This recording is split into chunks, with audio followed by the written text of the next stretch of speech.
¿Alguna vez te has puesto a pensar cómo sentiría ser un excombatiente de las FARC?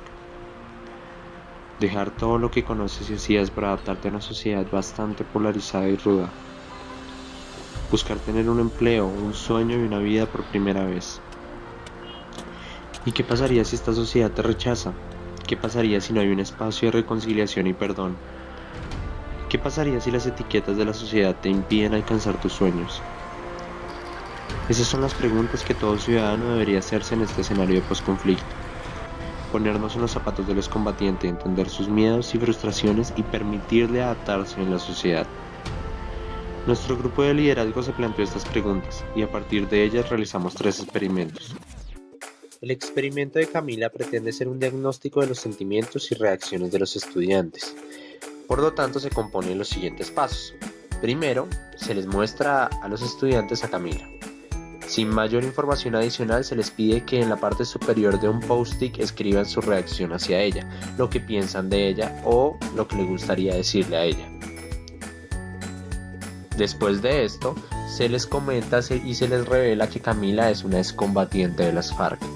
Y a partir de esto se les pide que escriban en la parte de abajo su reacción o un sentimiento que hayan encontrado o algo que le quieran decir a Camila.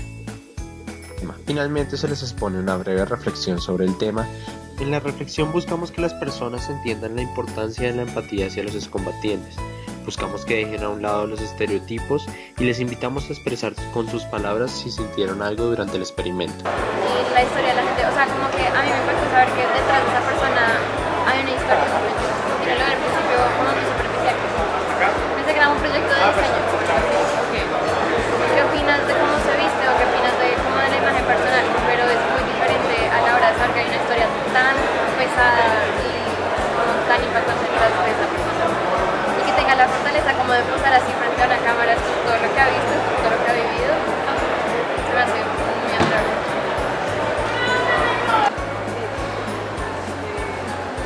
Es admirable que haya superado todas las cosas que le han pasado y que ha llegado a este punto de que la cabeza fue como she was reborn, como volvió a nacer. Es lo que yo siempre he pensado de las personas que son víctimas de conflicto. Porque pues ella en cierta medida también es víctima. La fuerza de una sola vida.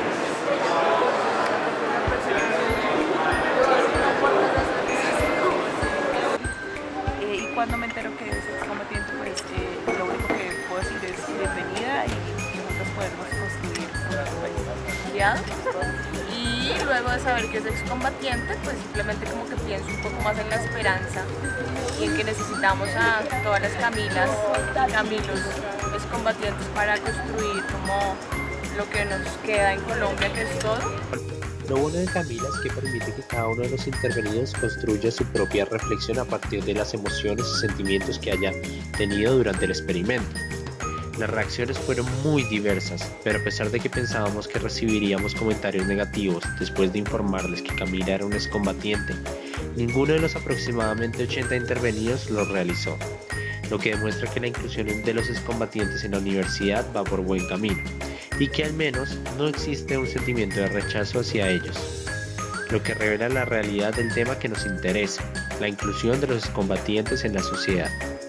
Sin embargo, reconocemos que la brecha entre la realidad y la aspiración es amplia, pues fuera de la universidad la aceptación de los miembros de las FARC en la sociedad no es algo general. Esto se evidencia en los indicadores de la ACR.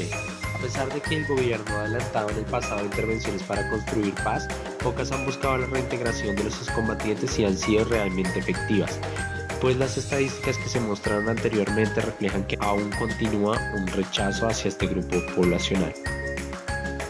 Tras el experimento de Camila, nuestro grupo, ya habiendo identificado el escenario para actuar, efectuó un segundo experimento. En este experimento se exponían argumentos en defensa y en contra de los desmovilizados, para que las personas los escucharan y a partir de ellos escogieran qué sentimientos percibían de los argumentos y cómo escapaban de ellos. Esto en base a un ejercicio realizado anteriormente en la clase de liderazgo. ¿Cuál escogí? Atacado y con miedo. Me hacen sentir muy agresiva respecto a los guerrilleros en sí. Y que, pues que podría usar como controlar mis emociones en vez de ser agresiva. Y no, o sea, como que tal vez podría pensar que ellos pueden cambiar. Que muchas de estas cosas nos pueden alejar de lo que realmente necesitamos como país. Sería bueno identificarlas. El hecho de la falta de compromiso, la tristeza, un poco la rabia, pero por venganza,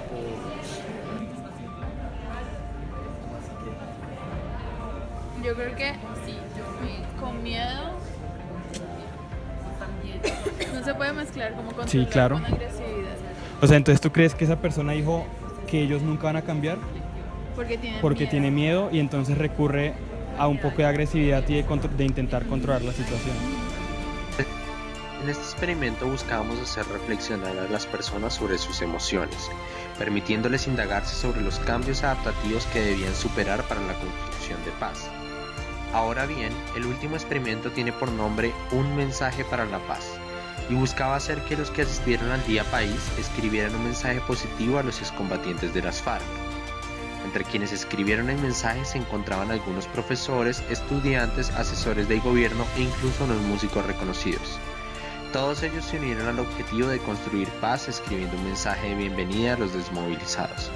Este ejercicio no solo trae efectos positivos sobre los que escriben el mensaje, pues el mensaje crea un vínculo entre quien lo envía y quien lo recibe, sino que el objetivo era hacer que este gran mensaje llegara en las manos de los desmovilizados, con el fin de fortalecerlos en el duro proceso de la reintegración. Es por esta razón que logramos contactarnos con un señor que los llevaría a la oficina regional de la ACR, para que pueda llegar en manos de los desmovilizados en proceso de reintegración. A continuación, cada uno de los miembros del grupo expondrá una parte importante del proyecto. Alejandro expondrá los desafíos adaptativos que el grupo se vio enfrentado. Daniela expondrá el diagnóstico del equipo. Kevin expondrá los desafíos técnicos del proyecto. Y finalmente Marisol expondrá las lecciones aprendidas. Siempre creímos que nuestro rol dentro de este sistema y con esta intervención consistía en que como estudiantes de una de las universidades más importantes del país, como miembros de la sociedad civil y como miembros de la generación que va a estar encargada de volver realidad lo que dicen los acuerdos, es decir, de hacer realidad la idea de que Colombia puede ser una sociedad incluyente, democrática y pluralista, pues quisimos motivar a las personas con nuestras propias experiencias, con los espacios de reflexión. Entonces siento que ante todo ese fue nuestro rol, de motivar a las personas y de entenderlos. Y digamos, al considerar los desafíos adaptativos a los que nos tuvimos que enfrentar como grupo, yo creo que el mayor estaba relacionado con la coyuntura y la polarización tan grande que existe en este momento en el país, y era que teníamos miedo de encontrarnos no solo con actitudes de rechazo, sino con posiciones muy distintas a la manera en que cada uno de nosotros pensaba. Entonces siento que lo más importante y el desafío adaptativo más importante fue que nosotros también hacíamos parte de ese sistema que queríamos intervenir, y que a la vez que estábamos interviniendo en los demás, nos interveníamos en nosotros mismos, en el sentido de que también estábamos intentando generar empatía hacia las personas que no compartían nuestros pensamientos y nuestra posición hacia los excombatientes, respetándolos e intentando, en vez de juzgarlos, comprenderlos. Respecto a los recursos con los que contábamos para realizar esta intervención, yo creería que derivan en su mayoría del hecho de que escogimos ejercer un liderazgo humano, donde buscábamos motivar a las personas y hacerlas responsables de los cambios adaptativos que vivían realizando. Entonces, en este sentido, nos fuimos a aprovechar de que como estudiantes no tenemos una serie de atributos de autoridad formal, sino que buscamos fue generar espacios de reflexión, de motivación dentro de la informalidad, donde pudiéramos motivar a las personas a renegociar ciertos aspectos de sí mismo. Entonces eso por un lado nos ayudó mucho, y por el otro lado, como el hecho de, dentro de una perspectiva mucho más técnica, haber escogido la Universidad de los Andes, a pesar de la discusión de que tuvimos frente a si era representativa o no, pues fue que básicamente pudimos realizar muchas veces nuestros experimentos, darnos cuenta de cómo podíamos mejorar nuestras intervenciones y que lo pudimos realizar en un espacio seguro donde al máximo riesgo que nos estábamos ateniendo, que en sí implicaba mucho, era obtener una actitudes de rechazo o que fuéramos ignorados, pero consideramos que eso nos ayudó también a adaptarnos un poco y estar dispuestos a arriesgarnos un poco más en términos de cómo íbamos a hacer los experimentos. Bueno, mi nombre es Kevin. A continuación les voy a decir cuáles fueron los desafíos técnicos a los que nuestro grupo se vio enfrentado y pues tiene que ver con muchas cosas. La primera fue los experimentos, cómo diseñar los experimentos con el fin de que dieran algo efectivo hacia el propósito que estábamos buscando. Entonces tenía que ver en qué lugar es mejor hacerlos, donde hay un mayor número de personas, una mayor afluencia, cómo hacer los experimentos que sean atractivos visualmente, cómo hacer para, por ejemplo en el caso de Camila, para imprimir a Camila, que tenga el tamaño real, cómo hacerlo pues sin incurrir en costos tan grandes, en qué lugar poner a Camila, dónde conseguir los post-its. En el caso del mensaje para la paz también tenía que ver dónde conseguir la tela, qué día hacerlo, cuándo hacerlo, las témperas, los marcadores, cómo hacerlo pues para que pues diera un fruto y pues fuera efectivo el experimento. Y pues eso fue principalmente, para ello nos tuvimos que recurrir a personas que tienen algo de experiencia en este tipo de cosas. Una de esas personas fue una profesora de la escuela de gobierno, se llama Amy, y ella pues nos asesoró con respecto a ciertos experimentos, cómo hacerlos. Pues fue un trabajo conjunto, la verdad, pero pues ella nos dio como un pequeño asesoramiento con respecto al tema. Y pues también tenía que ver con cómo grabarlo, con los dispositivos para lograr captar el video de los experimentos y pues el tiempo, prácticamente cómo optimizar el tiempo, cómo hacerlo, buscar estratégicamente zonas de tiempo que nos sirvieran tanto a nosotros como al resto de estudiantes. Y ya, creo que esos son todos los desafíos técnicos. Pues aparte de eso también nos tocó investigar algo bueno, nos tocó hacer mucha investigación sobre la aceptación de las FARC en la sociedad, sobre la universidad, etc. Gracias. Bueno, pues básicamente el sistema humano que busca intervenir en nuestro proyecto consta de dos facciones muy marcadas, que son los movilizados o reinsertados por un lado y por el otro lado la sociedad civil.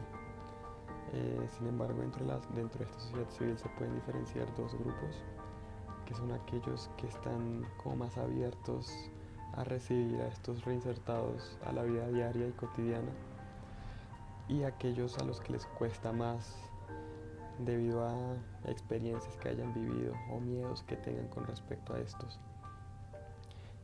Aliados que podemos tener son algunas autoridades, algunas fundaciones, como por ejemplo la de la OJA, la de La Buena Vecino, a quien entrevistamos para este proyecto, la misma policía, como también hicimos en la entrevista, la sociedad civil, aquellos que estén dispuestos a recibir a los desmovilizados, a darles una segunda oportunidad que merecen. Detractores, no sería tanto como detractores, sino más bien como gente que en un principio no esté tan abierta a ellos, pero pues nuestro objetivo es trabajar con ellos para pues que estén más abiertos a recibirlos. Entonces esos serían como los detractores y con los que deberíamos trabajar más. Los desafíos adaptativos hay por lado y lado a los que deberían enfrentarse. Por un lado, la sociedad civil debería primero que todo perdonar, intentar olvidar a aquellos que hayan sido víctimas. Tienen que ser conscientes de que tienen que renunciar a muchas cosas, no van a ser castigados, muchos no van a pagar cárcel, pero son sacrificios que hay que hacer y hay que perdonar con el fin de poder llegar a una paz estable. También tienen que ser conscientes de que la paz también requiere compromiso de ellos, no simplemente dejarle toda la responsabilidad a los desmovilizados. Y por el otro, los desmovilizados también tienen que ser conscientes de que pues mucha gente no tiene buena imagen de ellos y que ellos también tienen que trabajar para mejorar esa imagen y tienen que cambiar su forma de vida, porque lo quieran o no, hayan estado allá bajo su voluntad o forzados, ellos tienen un modo de vida que tienen que cambiar. Y finalmente, los principales riesgos que afrontamos es, primero, por el lado de la sociedad civil, son aquellos que no estén tan abiertos o tan dispuestos a perdonar o estén tan abiertos a perdonar y a recibir a los desmovilizados. Y por el lado de los movilizados también tenemos que tener en cuenta que alguno que otro va a seguir delinquiendo, eso es inevitable, pero por unos no podemos tacharlos a todos ni condenarlos a todos y tenemos que trabajar todos juntos. Este espacio fue muy valioso no solo para aprender a intervenir en un contexto que queremos cambiar, sino que también para conocernos a nosotros mismos y sobre todo nuestro rol en un trabajo en grupo. Teniendo esto en mente, a lo largo del semestre, mientras tuvimos la oportunidad de trabajar en este proyecto, como grupo aprendimos diferentes lecciones. En primer lugar, aprendimos lecciones muy valiosas de liderazgo, como a tener conversaciones incómodas cuando sea necesario para que el grupo pueda progresar. También, motivar al grupo con el fin de alinear los objetivos para que el proyecto sea más claro y no tenga la posibilidad de desviarse. Esto siempre comprendiendo a cada uno de los miembros. Por otro lado, uno de los mayores retos fue aprender a pensar en nosotros y para nosotros y no para mí. Es decir, pensar primero en lo colectivo antes que en lo individual, pues somos un grupo de estudiantes diversos con intereses y preocupaciones distintas. Sin embargo, pensar colectivamente fue esencial para que el proyecto y las intervenciones salieran adelante. Por último, lo bonito de este proyecto fue sin duda interactuar y conocer más a las personas que de una u otra razón participaron en este proyecto. Ser más conscientes del contexto en el que nos encontramos y las personas que nos rodean. Adicionalmente, fue sorprendente encontrar a personas tan dispuestas e interesadas como nosotros en este tema, y muchos que están dispuestos a dejar creencias y valores a un lado para crear un espacio de paz. Desde nuestro grupo logramos intervenir unas 100 personas que tendrán una nueva perspectiva hacia los excombatientes, 100 personas que saldrán a construir paz. No obstante, esperamos que el proyecto perdure y que algunas intervenciones sean retomadas luego por otros grupos de liderazgo, por la misma universidad o por el Estado. El proyecto en sí fue un mensaje para esos valientes que están en proceso de reinserción, para decirles no están solos, aquí los esperamos, sean bienvenidos a una nueva Colombia. Me parece muy bacano porque al final yo creo que eso es lo que todo el mundo espera, y es que los excombatientes al final sean gente normal, sí, y yo creo que esa es la esperanza de todo el mundo, que realmente en el momento de desmovilizarse no sea nada distinto a tener a otra persona común y corriente caminando al lado de uno. Entonces pues eso me parece muy bonito.